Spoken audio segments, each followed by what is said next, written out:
참 예수님,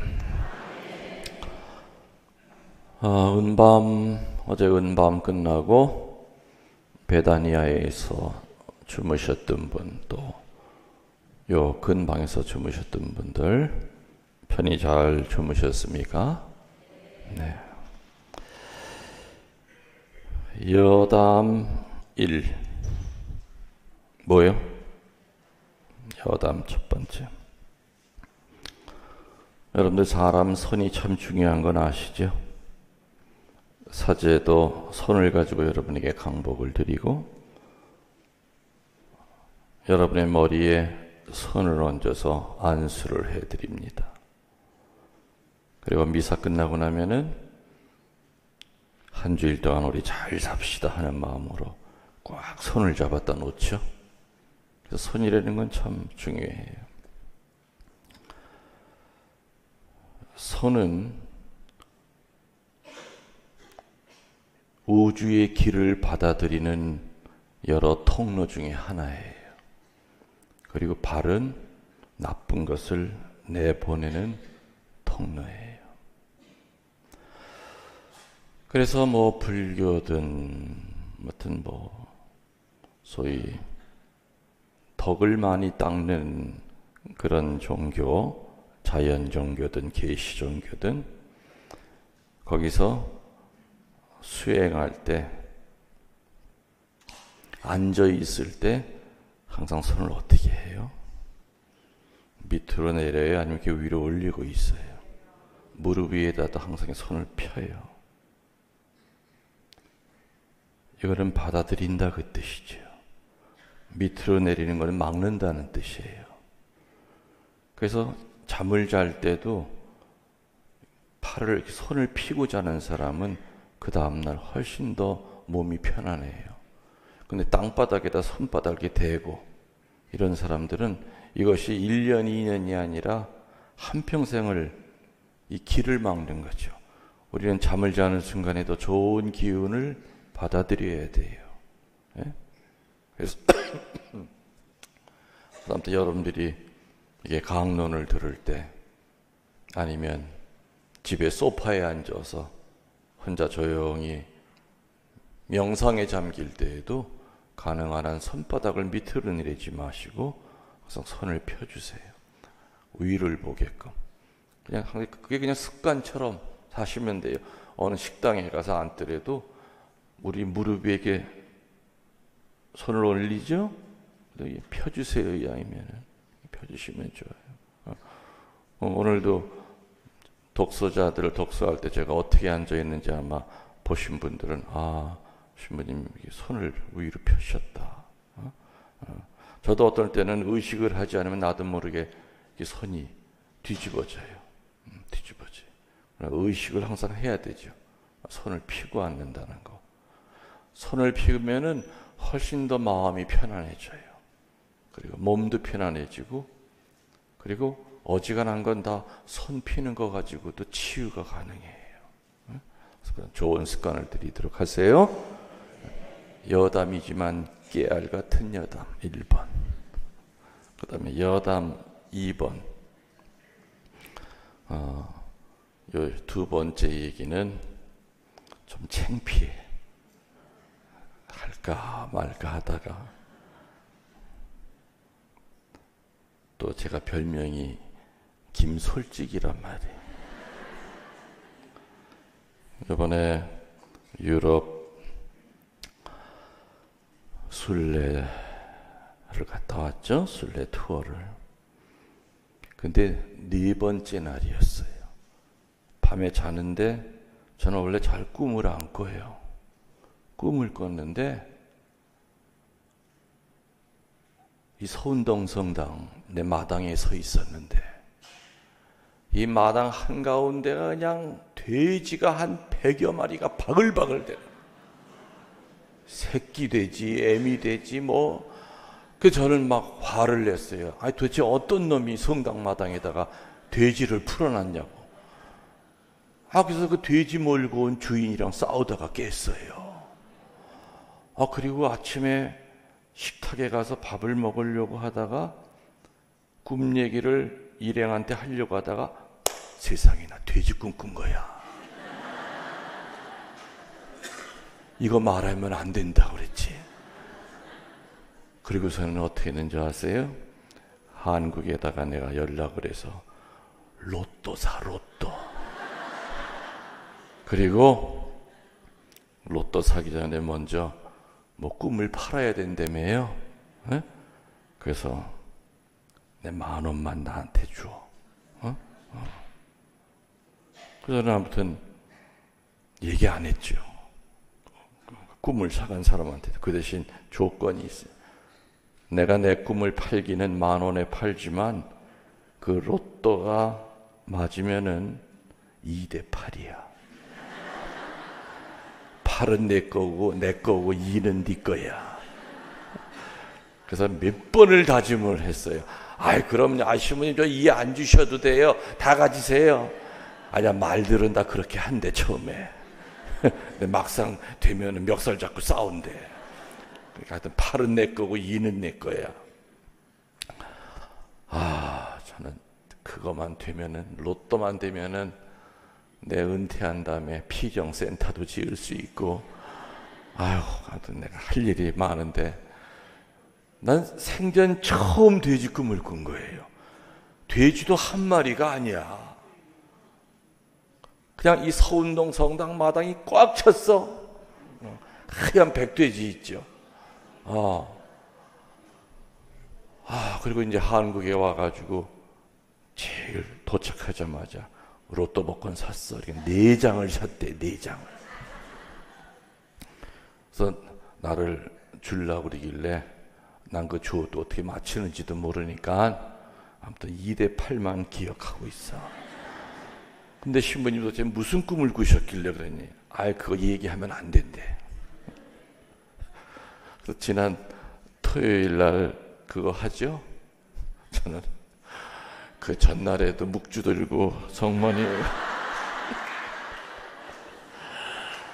저요 내 1등도 안 바래요. 그냥 2등 한 몇십억 정도만이라도 이렇게 좀 주시면은 그냥 제가 좋은 데 쓸게요. 돼지 꿈을 꾸게 하신 아주 깊은 뜻이 있는 걸로 제가 압니다. 그래서 이제 연락이 오기를 기다렸어요.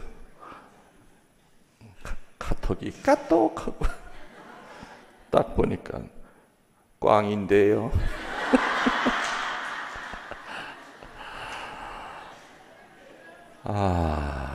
그래서 그런 일을 겪고 난 다음에 참 신부인 나도 이럴 때 이렇게 웃기는 짓을 하니 세상살이 하는 교우들이 이런 유혹이 있을 때 얼마나 끌려가기 쉬울까.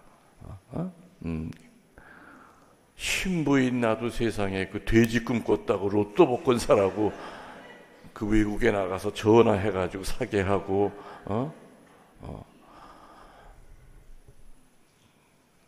네 장 중에 한 장이 몇 등이라도 하면은 돼지 꿈 꾸면은 이거는 보통 꿈이 아니라고 내가 얘기를 할 거예요.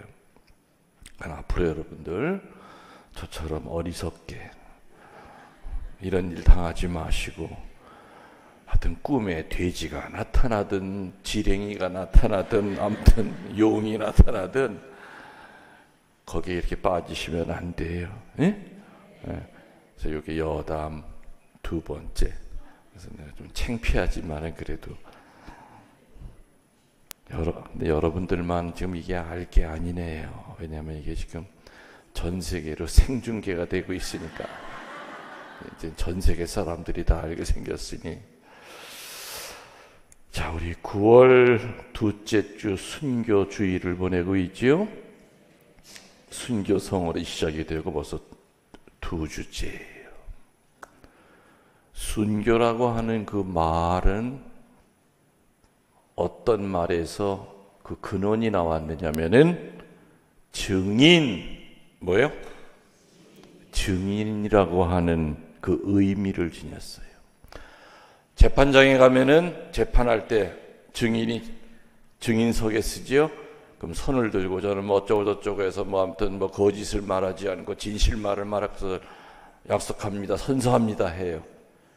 그 증인의 첫 번째 제일 중요한 의무는 진실이에요. 그리고 증언을 해야 돼요. 그럼 우리들은 누구를 증언해야 되는 거예요? 하느님 아버지 증언해야죠? 증언해야 돼요. 그리고 그 하느님 아버지를 믿다가 피와 살을 가지고 하느님 아버지를 증언했던 우리 선배들을 또 증언해야 돼요. 천주교가 이렇다는 것을 세상에 알려야 돼요. 오늘날의 이 교회가 하루아침에 만들어진 것이 아니라 하느님을 증언하다 돌아가신 그 수많은 사람들의 피와 살로서 교회가 그 순교의 무덤 위에 천주교가 이렇게 자랐다는 것을 증언해야 될 의무가 있어요. 여러분들 성경 읽으시지요? 안 읽으세요? 읽으시죠? 읽는다고 저는 믿어보려고 애써요. 제가 요즘 묵상하고 계속해서 좀 빠져있는 성서가 사도행전을 요즘 제가 읽고 있어요. 사도행전도 진짜 수백 번을 읽었는데 요번에 읽었을 때는 그 전에 읽었을 때는 눈에 들어오지 않는 게 딱 들어오는 거예요. 그게 뭔지 압니까? 우리 천주교의 첫 번째 순교자가 누구세요? 스테파노. 그죠? 스테파노. 사도행전 6장에 사도들이 교회를 돕기 위한 보조자를 7명을 선출해요. 그게 부제라고 그래요. 그 중에 하나가 스테파노 부제예요. 근데 7부제 중 가운데서도 이 스테파노 부제는 모든 면에 있어서 뛰어났어요. 그래서 의회에 끌려나가서도 당당하게 하느님을, 순교가 무슨 뜻이라고요? 증언을 해요. 하느님의 증인이 돼요. 얼마나 권위 있게 힘 있게 얘기하는지 거기 의회에 있던 날고 기는 사람들이 반박을 못할 정도로, 이야, 뭐 이런 사람이 다 있어. 6장부터 시작이 돼서 7장에는 그 스테파노의 그 유명한 설교가 7장 전체에 나와요. 요즘 내가 그 스테파노의 설교에 깊이 빠져 있어요. 읽으면 읽을수록 세상에, 이야, 기가 막힌 설교다. 왜 그전에는 내가 이렇게 겉핥기식으로 읽었을까? 여러분들에게 숙제, 6장, 7장을 읽으세요. 오늘 집에 돌아가셔서 주무시기 전까지 특별히 7장에 나오는 스테파노의 장엄한 설교예요. 순교성어를 보내는 것과 사는 것은 다르다고 내가 어저께 은밤 강릉 첫머리에 그런 말을 했어요. 순교성어를 보내는 것은 작년에도 보냈고 올해도 보내고 있고 2020년에도 순교성어리 오면은 그냥 물 흘러가듯이 가요. 근데 순교성어를 사는 건 뭐라고 그랬죠? 순교 정신으로 살아가는 거예요. 순교성어를 보내고 있습니다, 저는 순교성어를 살고 있습니다 하는 건 전혀 다르다고 그랬죠. 그래서 저는 오늘 요즘 제가 읽고 묵상하면서 참 많은 감동을 받고 있는 천주교의 첫 번째 순교자이셨던 스테파노 부제의 6장, 7장에 나오는 그의 설교와 그의 그 모습을 가지고 순교자들의 특징에 대해서, 물론 어저께 은총의 밤에도 다른 각도에서 순교자들의 그 특징에 대한 얘기를 드렸습니다.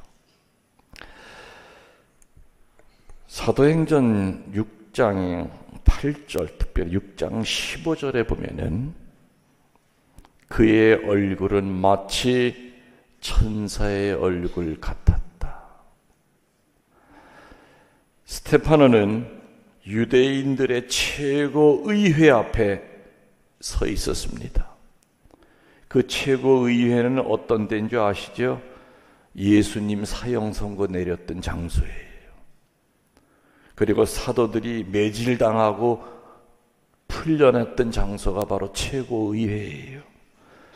한마디로 그리스도교회에 대한 증오심으로 가득 차 있는 그 장소에 천주교에 대한 미움으로 똘똘 뭉쳐있는 그 사람들 사이에서 천사의 얼굴같이 빛나는 얼굴을 갖고 있을 수 있었던 그 힘이 뭔가? 성령이었어요. 성령이 충만한 사람은 나를 잡아 죽이려고 하는 그러한 위험한 장소에서도 얼굴은 마치 천사의 얼굴 같았다. 어떤 이들은 정말 모자랄 것 없이 풍족하게 살아가는데도 늘 얼굴이 어두운 사람이 있는가 하면 항상 얼굴이 밝았기 때문에 아무런 근심 걱정이 없는 줄 알았는데 실제로 가까이 가서 보니까 세상에 십자가가 이게 수십 개예요.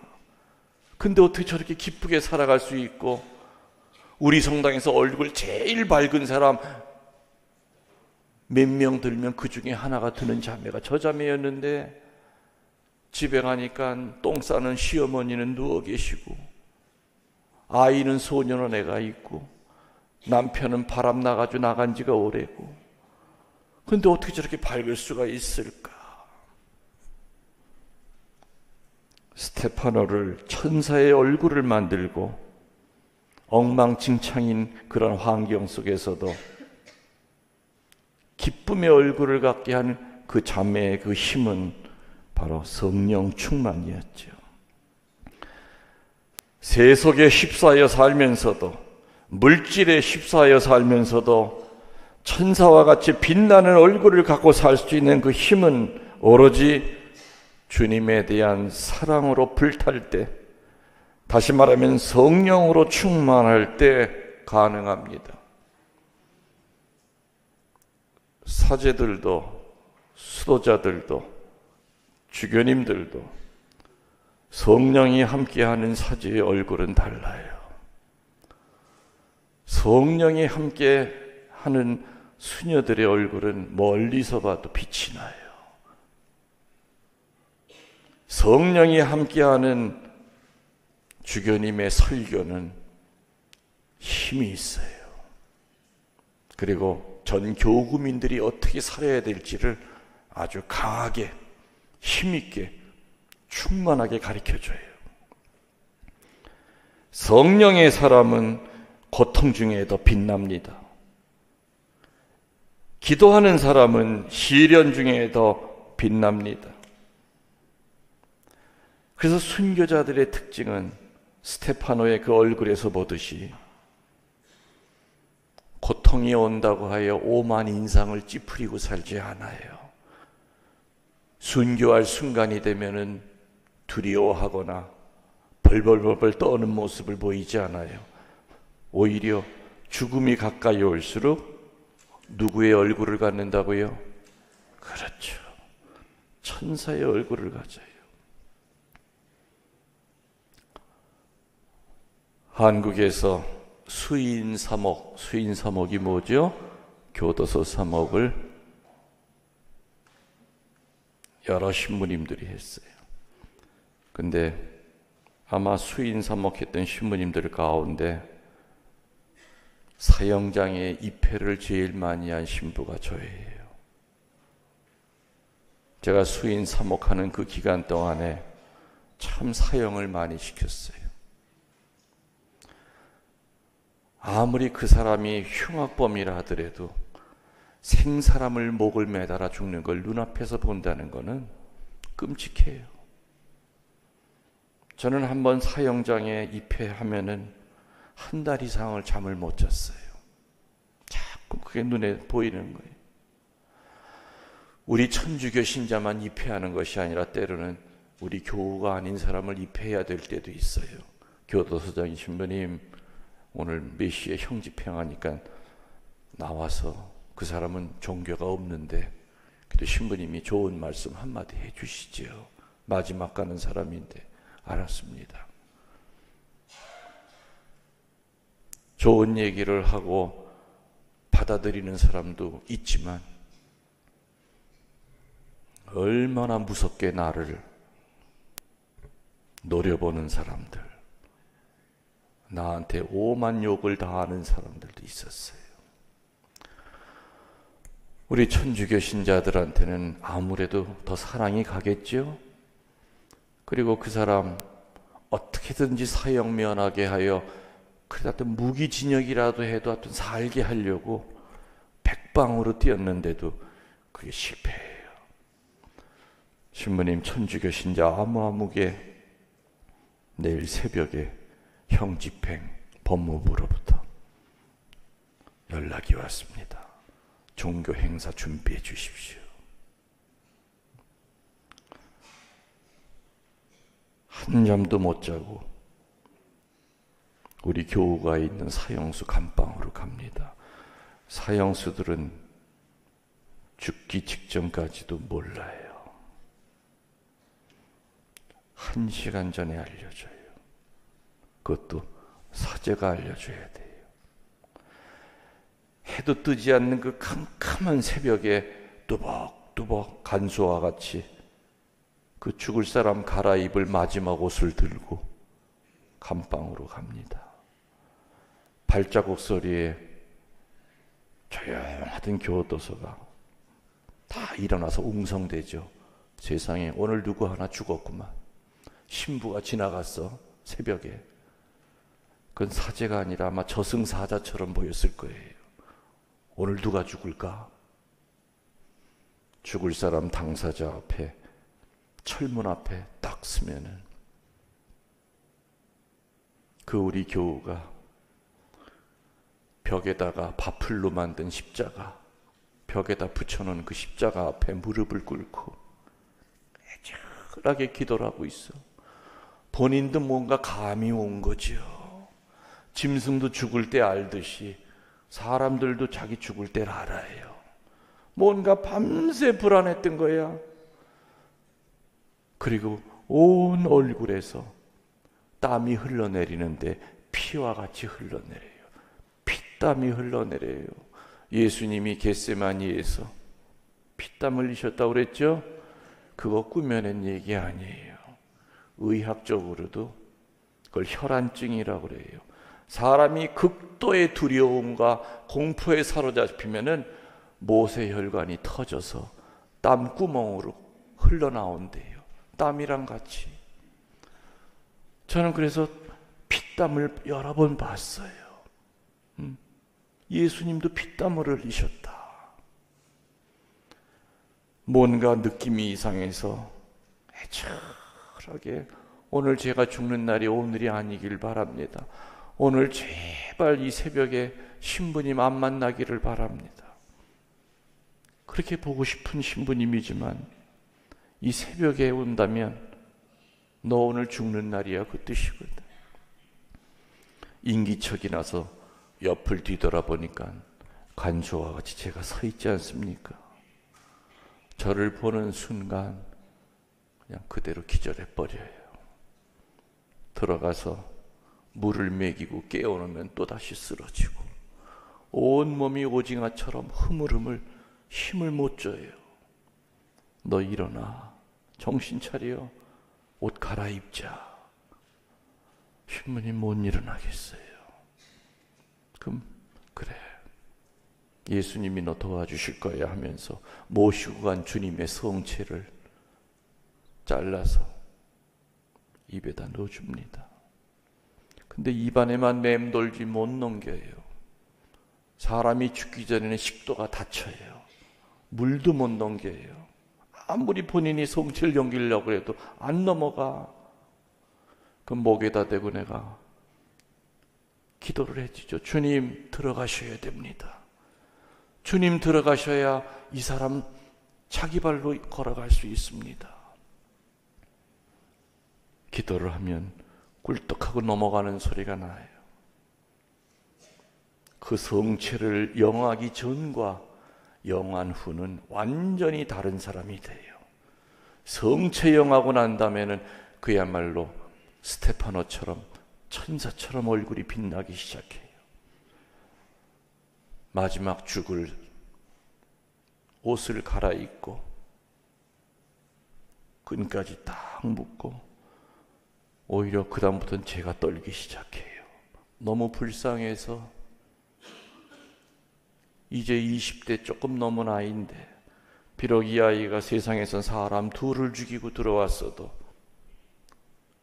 여기 와서 세례받고 그야말로 천사처럼 살고 있는 이 아이인데 살려보려고 그렇게 애를 썼는데 오늘 내가 이 아이의 죽는 모습을 내 눈으로 봐야 되는구나.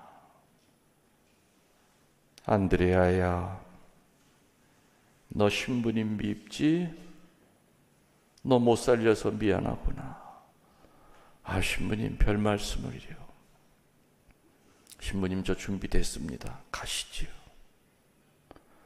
내가 그 아이의 팔짱을 끼고 부축을 해야 되는데 오히려 내 다리가 질질 끌려요. 오히려 그 아이가 내 팔을 붙들고 둘이서 형장으로 갑니다. 문이 열리면 섬찟하죠. 하얀 방에 밧줄이 내려와 있고 유리창 안에는 잎페인들이 있어요. 교수형은 얼굴을 가립니다. 그러나 본인이 절실히 원하면 얼굴을 안 가려요. 근데 우리 교우들은 얼굴을 안 가려요. 신부님 마지막 보면서 죽겠대요.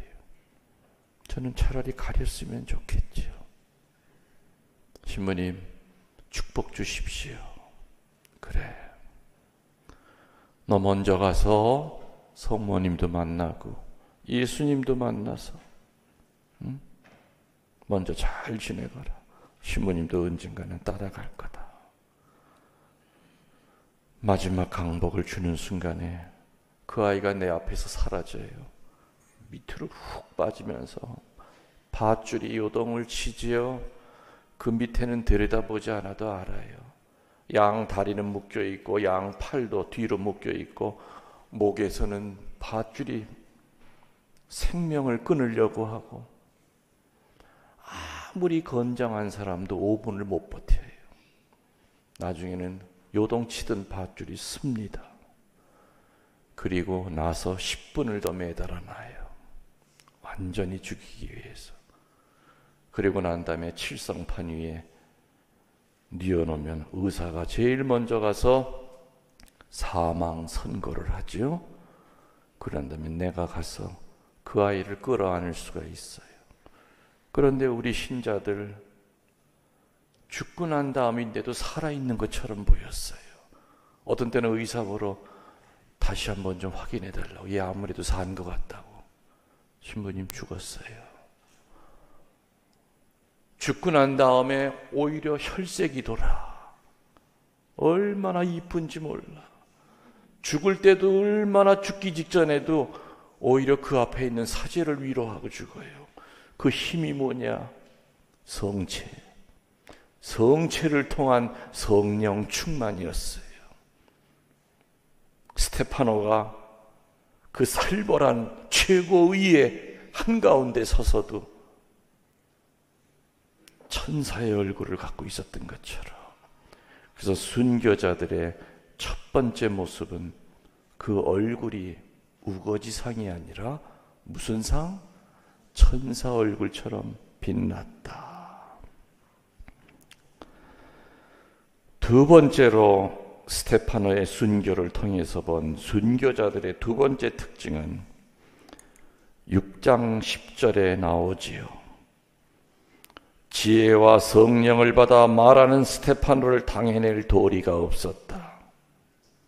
한마디로 스테파노는 그 죽음 앞에서 두려움이 없었던 겁니다. 그래서 순교자들의 두 번째 특징은 어떤 상황이 되더라도 두려움을 안 갖습니다. 담대하게 진리를 전파합니다. 지혜와 성령을 받아서 말하는 그 스테파노를 최고위의 의원들은 당해낼 재간이 없다고 적혀 있어요. 한마디로 성령이 함께 하시면 명호가 열립니다. 명호가 뭡니까? 옛날 우리 교리 용어지만 지혜와 분별을 뜻해요. 지금 이 순간에 어떤 말을 해야 될지 내가 하는 말이 아니라 성령이 하시는 말이기 때문에 명호가 열려서 성령을 통하여 나오는 그 말 앞에 인간의 말재주는 당해낼 수가 없어요. 7장의 장엄한 설교를 보면 정말 대단합니다. 그 서슬이 시퍼런 최고의회 위원들 앞에서 어떻게 이렇게 장엄한 설교를 할 수 있을까? 내가 만일에 스테파노의 입장이라면은 한평생 피정지도를 한 나지만은 내가 그분의 입장이라면은 이렇게 논리적이고 질서정연하고 이렇게 기가 막힌 명설교를 할 수 있을까? 이건 사람의 힘으로 하는 것이 아니구나. 학교 문턱에도 안 가본 할머니가 박사를 전교해서 예비자 교리반에 끌고 옵니다. 그건 지식으로 끌고 오는 게 아니에요. 자기 이름도 못 쓰는 할머니지만은 성령이 함께 할 때는 두려움이 없어요. 전교 왕이 돼요. 왕이 돼요. 육거리에서 배추탄 놓고 팔다가도 전교하는 거예요. 아이고 세대, 아이고 뒤에 애기 좀 봐. 아이고 애기가 아주 장군 같네. 할머니 그런 말 마세요. 얘 딸이에요. 아이 미안해. 애기 땐다 여잔지 남잔지 구별이 안 돼. 아 근데 세대 뭐 종교 있어? 저는 무교인데요. 잘 됐어. 아유 서운동에 온 신부님 아주 그냥 말 잘해. 한 몰아서 좀 들어봐. 끌고 오는 거예요. 두려움이 없어요. 내가 일자 무식이고 학교 근처에 안 갔어도 하느님을 알려야 되겠다고 하는 그 성령 충만함을 통하여 성령이 얘기하는 거예요. 그러니까는 사도행전 7장에 나오는 그 장엄한 설교는 인간의 설교가 아니었어요. 안동 고을에 살던 김서방이라고 하는 우리 천주교 신자는 천주교 믿는 것이 발각이 돼서 원님 앞에 끌려가서 하느님의 존재를 설명했습니다. 듣다 못한 그 원님은 저놈의 입을 찢어 죽여라. 그 자리에서 찢어 죽였어요. 그 양쪽으로 찢어진 그 입을 가지고도 하느님을 설명하려고 피는 줄줄 흐르면서 죽어가면서도 손가락으로 하늘을 가리키면서 저분을 믿으라고, 당신 저분을 믿으라고. 두려움이 없었죠. 네로 박해 때 얼마나 많은 사람들이 죽었습니까? 네로 황제 때 천주교를 제일 많이 죽였어요. 원형 경기장 안에다가 천주교 신자들을 몰아넣고 사자 이런 거를 풀었죠.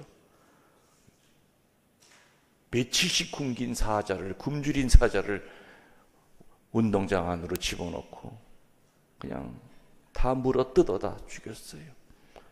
나중에 로마 군인들이 그 시체를 정리하려고 들어갔더니 깜짝 놀라고 소름이 끼쳤대요. 왜? 죽은 천주교 신자들의 얼굴이 웃고 있더라는 거야. 사자에게 온몸이 찢기면서도 하나같이 천주교 신자들 그 죽은 얼굴 보면 어떤 얼굴은 눈 반밖에 안 남은 얼굴인데도 웃고 있더래요. 얼마나 무서웠겠습니까? 세상에 이게 인간들이야. 아니 이것들이 무슨 힘으로 이럴 수 있어?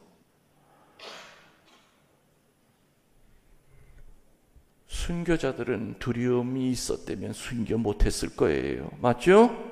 네, 순교 못했어요. 7장 59절에 설교가 끝나고 난 다음에 듣다 못한 최고의회에서 어떤 결정을 내립니까? 돌로 쳐 죽여라, 저놈을. 돌이 날라옵니다.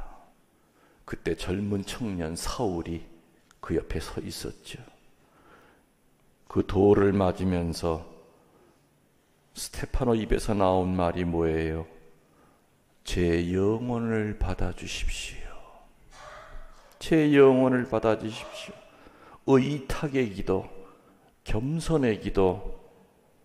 루카복음 23장 46절에 나오는 그 예수님의 기도를 제 영혼을 받아주십시오. 50%만 하느님께 의탁하는 것이 아니라 90%만 하느님께 의탁하는 것이 아니라 순도 100%짜리의 겸손의 기도를 바치고 의탁의 기도를 봉헌합니다. 하느님께 의탁하며 자신을 포기하는 것이 커지면 커질수록 의탁의 기도는 강해집니다. 박해는 분명히 여러 가지로 옵니다. 신앙의 박해도 올 수 있고 물질의 박해도 올 수 있고 육신의 박해가 올 때 제일 먼저 올리는 기도가 뭐라고요? 제 영혼을 받아주십시오. 인간의 의지로는 쏟아지는 그 돌덩어리를 견딜 수 없었을 겁니다. 주먹만한 돌이 머리를 때리고 온몸을 때리고 수백 개가 날라오는데 얼마나 고통스러웠겠습니까? 바로 목을 치는 것도 아니고 죽을 때까지 돌로 던지는데 제 영혼을 받아주십시오.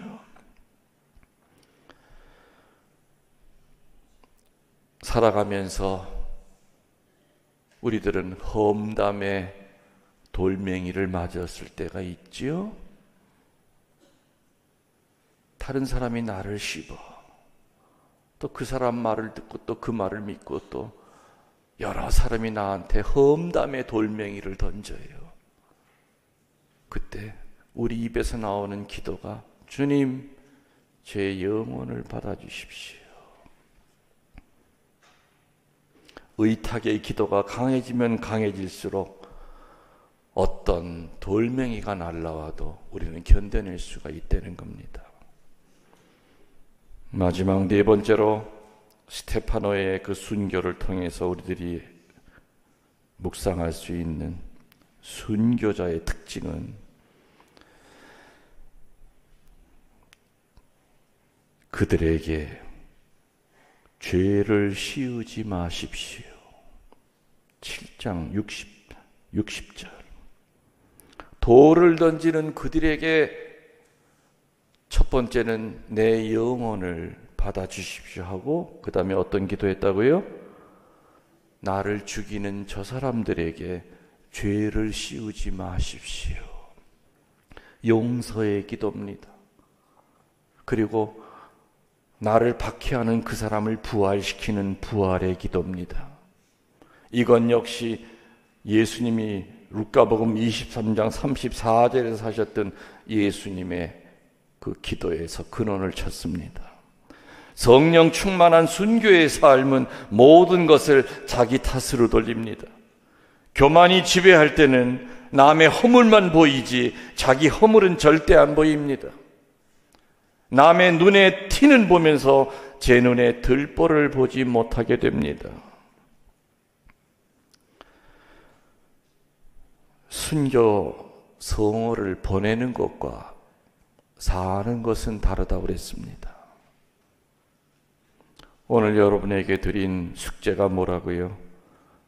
사도행전 6장 7절에 나오는 그 스테파노의 최고의회 앞에서 천사의 얼굴처럼 담대한 마음을 가지고 설교하다가 돌에 맞아 죽으면서도 제 영혼을 봉헌합니다. 그리고 나를 죽이는 저 사람들의 죄를 묻지 마십시오. 제가 다 끌어안고 가겠습니다. 스테파노의 죽음은 우리들에게 많은 것을 묵상케 합니다. 우리도 순교의 정신으로 산다고 할 때 의탁의 기도까지는 할 때가 있지만 용서의 기도 단계까지는 못 가고 거기서 끝날 때가 많습니다.